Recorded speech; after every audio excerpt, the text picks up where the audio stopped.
प्यारे बच्चों, आज हम सामाजिक विज्ञान कक्षा 9 में फ्रांसीसी क्रांति का दूसरा भाग पढ़ेंगे। पिछले भाग में हमने पढ़ा किस तरह से क्रांति की शुरुआत हुई थी। क्रांति की शुरुआत के लिए जो फ्रांस का समाज था वो 3 हिस्सों में डिवाइड था: first state, second state and third state.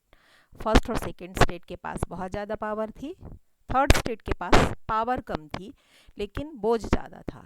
Third state ही सारे करों का वहन करता था। अब ये करों के कारण क्रांति किस तरह आगे बढ़ी ये हम आगे पढ़ेंगे। क्रांति की शुरुआत में मैं शशि गौतम, माध्यमिक शिक्षक, शासकीय हाई स्कूल करगिल, जिला सीधी, मध्य प्रदेश से। तो ये हैं हमारे किंग लुई 16। लुई 16 का शासनकाल जो था बहुत ही तनावग्रस्त था। इन्होंने करों का बोझ बढ़ाया। क्यों बढ़ाया? क्योंकि इन्होंने जो हेल्प की थी अमेरिका की, तो अमेरिका की हेल्प करने के कारण इनके ऊपर बहुत बड़ा कर्ज लद गया था। अब वो कर्ज को चुकाने के लिए कोई रास्ता नहीं था। रास्ता क्या था कि ये कर बढ़ाएं। अब टैक्स को बढ़ा नहीं सकते थे। इनके पास किंग जरूर थे लेकिन पावर नहीं थी। अब ये पावर का क्या करेंगे, कहाँ से आएगी? तो इनको स्टेट्स जनरल की सभा बुलानी पड़ती थी। पिछली सभा बहुत पहले कभी बुलाई गई थी, सन 1614 में। अभी सम्राट ने 5 मई 1789 को स्टेट जनरल की बैठक बुलाई। अब ये बैठक ही तय करती है कि टैक्स बढ़ाना है या नहीं बढ़ाना है। तो अब इसमें फर्स्ट स्टेट और सेकंड स्टेट के 300 प्रतिनिधि आए। अब ये सभा कहाँ बुलाई गई, ये भी एक महत्वपूर्ण प्रश्न हो सकता है कि स्टेट जनरल की बैठक कहाँ बुलाई गई। तो जो इनका वर्साई पैलेस था, वो आलीशान पैलेस में इनकी सभा बुलाई गई। तो फर्स्ट और सेकंड स्टेट के 300 प्रतिनिधि आए, थर्ड स्टेट के 600 लोग आए। अब आपको ऐसा लगेगा कि इनके कम आए, इनके ज़्यादा क्यों आए? तो इनकी जनसंख्या ही ज़्यादा थी, इनकी जनसंख्या कम थी। अब ये भी 600 लोग कौन आए? जो पढ़े लिखे थे, जो समझदार थे, वही लोग आए, बाकी लोग नहीं आए। अब ये लोग 40,000 पत्रों के माध्यम से उन लोगों की शिकायतें लेकर के इस असेंबली में आए थे। अब ये उस समय का जो नियम था वो क्या था? एक स्टेट एक वोट। एक वोट फर्स्ट स्टेट का, एक वोट सेकंड स्टेट का, एक वोट थर्ड स्टेट का। अब फर्स्ट और सेकंड स्टेट तो आपस में दोस्त थे, तो इनके जो वोट थे इससे नेचुरल ज़्यादा होते, तो फिर बात किसकी माननी पड़ती? फर्स्ट और सेकंड स्टेट की। तो थर्ड स्टेट के जो लोग थे उन्होंने विरोध किया इस बात का। उन्होंने कहा एक व्यक्ति एक वोट होना चाहिए। हमारे प्रजातंत्र में ऐसा होता है ना कि एक व्यक्ति का एक वोट मायने रखता है। तो इन्होंने कहा थर्ड स्टेट के लोगों ने कि एक व्यक्ति एक वोट होना चाहिए। अब मॉन्टेस्क्यू ने पिछले पाठ में हमको बताया ही था कि सरकार का विभाजन होना चाहिए, तो ऐसा ही ये थर्ड स्टेट वालों ने कहा एक व्यक्ति एक वोट होना चाहिए। अब सम्राट तो बात को मान नहीं सकता था, क्योंकि अभी तक जितना भी हुआ है वो एक स्टेट एक वोट माना गया, एक पर्सन एक वोट नहीं माना गया। तो सम्राट ने बात को अस्वीकार कर दिया। मैंने पहले भी वीडियो में बताया था कि लुई 16 बहुत अच्छे व्यक्ति थे, लेकिन उनको अपने निर्णय लेने की क्षमता बहुत कम थी। नया कुछ करने के लिए उन्हें बहुत ज़्यादा दिक्कत हो रही थी, इसलिए उन्होंने इस बात को खारिज कर दिया कि नहीं, एक व्यक्ति एक वोट नहीं हो सकता है। तो हुआ क्या? सम्राट की बात स्वीकार करने से थर्ड स्टेट के लोग नाराज हो गए और सभा से विरोध जताते हुए बाहर चले गए। अब उनके बाहर जाने से क्या हुआ? ये सब गए कहाँ? नेशनल असेंबली बनाई अपनी, और बनाई कहाँ? ये आपको बड़ा सा हिस्सा दिख रहा है, ये है tennis open indoor tennis court. ये वर्साई पैलेस का इंडोर टेनिस कोर्ट है। यहाँ पे लोग इकट्ठे हुए, ये देख रहे हैं, टेबल पर खड़े होकर के स्वयं को एक नेशनल असेंबली घोषित किया। अब इन्होंने अपने आप को नेशनल असेंबली घोषित कर दिया और शपथ ली कि जब तक सम्राट की शक्तियों को कम करने वाला संविधान तैयार नहीं किया जाएगा तब तक असेंबली भंग नहीं होगी। अब ये तो ठीक है, असेंबली बन गई, पर नेतृत्व कौन करे? 1857 की क्रांति इसीलिए फेल हुई थी क्योंकि उनको एक अच्छा नेतृत्व नहीं मिला था। अब इनका नेतृत्व कौन कर रहा है? मिरावियो और आबेसिए। अब मिरावियो कौन है? ये सेकंड स्टेट के पर्सन है, आबेसिए फर्स्ट स्टेट के पर्सन है। अब ऐसा नहीं है कि प्रथम और द्वितीय स्टेट में सब बुरे बुरे लोग थे, कुछ अच्छे लोग भी थे जो थर्ड स्टेट के दर्द को समझ रहे थे।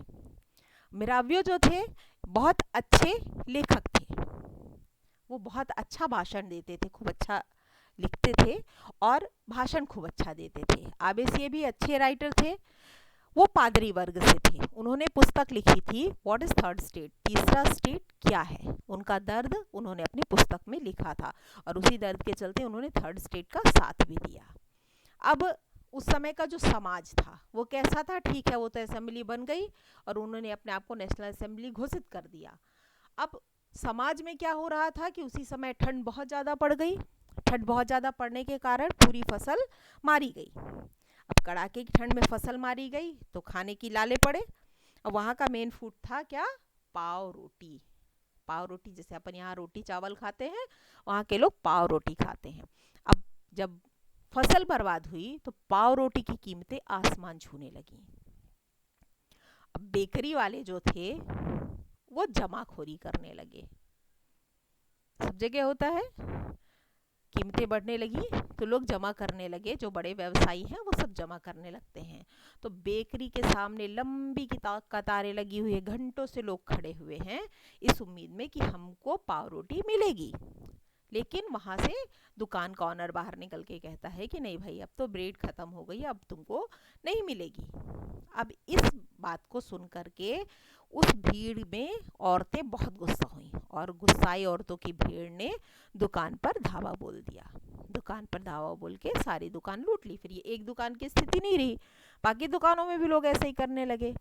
ठीक उसी समय सम्राट ने सेना को पेरिस में धावा बोलने का भी हुक्म दे दिया क्योंकि उसको गुस्सा आने लगा। अब सम्राट के इस फैसले पर जनता बहुत ज़्यादा क्षुब्ध हुई और 14 जुलाई को गुस्साई भीड़ ने बास्तील पर धावा बोल दिया और उसे नेस्तनाबूद कर दिया। ये बास्तील की जेल है, किला है, किले के अंदर जेल थी। अब जनता को ऐसा लगा कि सेना हमको मार डालेगी, मारेगी तो हमको बचने के लिए कोई ना कोई तो उपाय चाहिए। अब कहाँ से हम उपाय करेंगे बचने के लिए?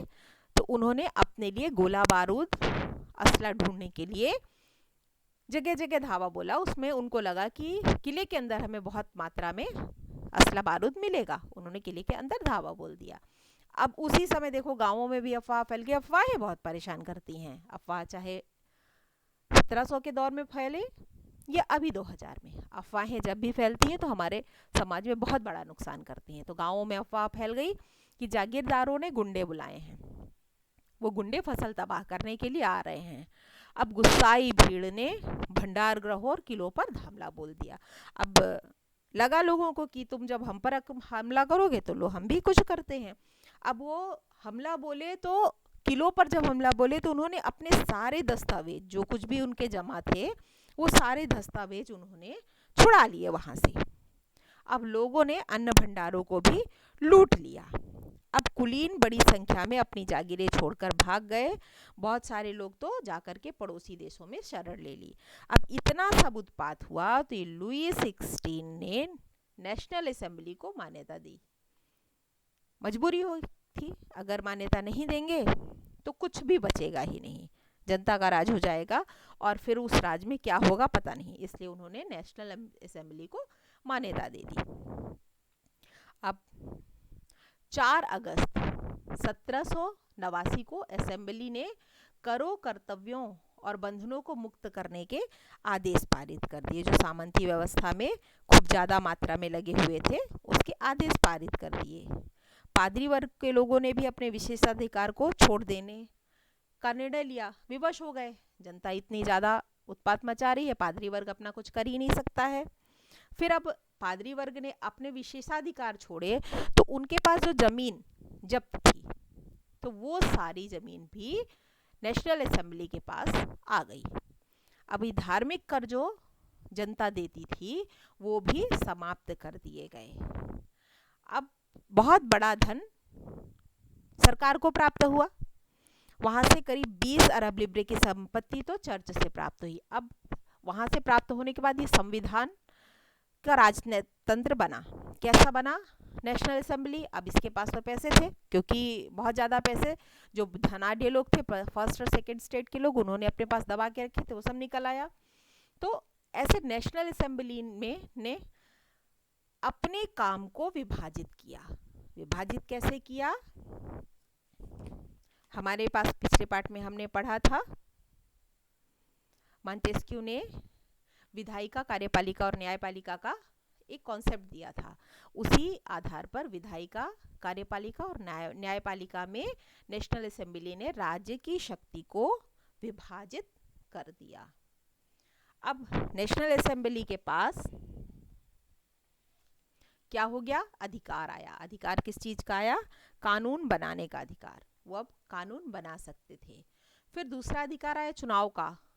चुनाव क्या था? उस समय अप्रत्यक्ष रूप से सक्रिय नागरिकों को चुनना में भाग लेने का अधिकार था। अब सक्रिय नागरिक क्या भैया? तो मतलब निष्क्रिय भी होते हैं। तो हाँ, उस समय दो तरह के नागरिक हुआ करते थे। एक होते थे सक्रिय नागरिक, दूसरे होते थे निष्क्रिय नागरिक। सक्रिय नागरिक वो होते थे जो केवल पुरुष जो 25 साल के हों और कम से कम 3 दिन की मजदूरी के बराबर कर चुकाते हों। और उसी में निष्क्रिय नागरिक कौन थे? ये जो 25 साल से कम उम्र के पुरुष थे और जो ये 3 दिन की मजदूरी के बराबर कर नहीं चुका पाते थे, वो सारे पुरुष और सभी महिलाएं। अब महिलाएं कैसी? वहाँ महिलाओं को नागरिक ही नहीं समझा जाता था, उनको वोट देने का अधिकार नहीं था, उनकी राय कहीं भी किसी भी मामले में नहीं ली जाती थी। अब ये पुरुष एवं नागरिक अधिकार घोषणा पत्र इस तरीके से तैयार हुआ। उस समय जब बन करके तैयार हुआ तो इस खूबसूरत तरीके से उसको बनाया गया। अब इसके प्रथम पृष्ठ पे जो लिखा था वो था जीवन का अधिकार, दूसरा था अभिव्यक्ति की स्वतंत्रता और तीसरा था कानूनी बराबरी का अधिकार, सभी को बराबर कानून होंगे। अब ऐसा था कि राज्य की जिम्मेवारी थी कि नागरिकों के नैसर्गिक अधिकारों की रक्षा करे। अब राज्य चाहेगा तो ही सभी सुरक्षित और व्यवस्थित रह सकेंगे, क्योंकि अब नेशनल असेंबली का राज हो गया था। चलिए, इस तरह से हमने अपना ये पाठ पूरा किया। अब कुछ प्रश्न निकल करके आते हैं। बास्तील पर आक्रमण कब बोला गया? तो बास्तील पर आक्रमण बोलने के लिए 4 कारण दिए हुए हैं। ए 25 अगस्त 1789, बी 14 जुलाई 1789, सी 18 जून 1789, डी 16 जुलाई 1789। अगला प्रश्न हमारा आता है, सम्राट लुई 16 ने स्टेट जनरल की बैठक कब बुलाई? तो ए 5 मई 1789, बी 17 दिसंबर 1789, सी 8 जून 1789, डी 16 जुलाई 1789। अगला प्रश्न आता है, तीसरे स्टेट ने किस जगह खुद को नेशनल असेंबली घोषित किया? तो ए है indoor badminton court, B indoor tennis court, C किला, डी चर्च। इन तीनों प्रश्नों के जवाब आप हमको कमेंट बॉक्स में लिख करके देंगे। इस तरह हमारा फ्रांस की क्रांति का दूसरा भाग पूर्ण हुआ।